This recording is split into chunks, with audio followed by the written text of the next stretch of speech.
ngay nhá trường nó ngay nhá trường nè trường nó ngay nhá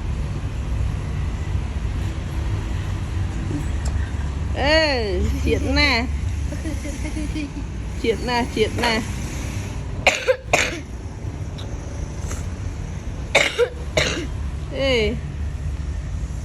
ê Hắt màu apa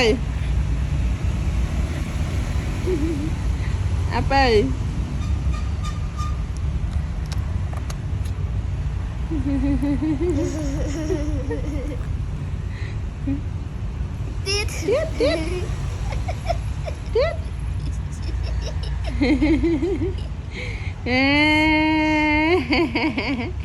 này cây nhâm chưa nha này cây nhâm chứ này cây nhâm chưa nha dạ sao bà hỏi dạ cho bà hỏi tư giáp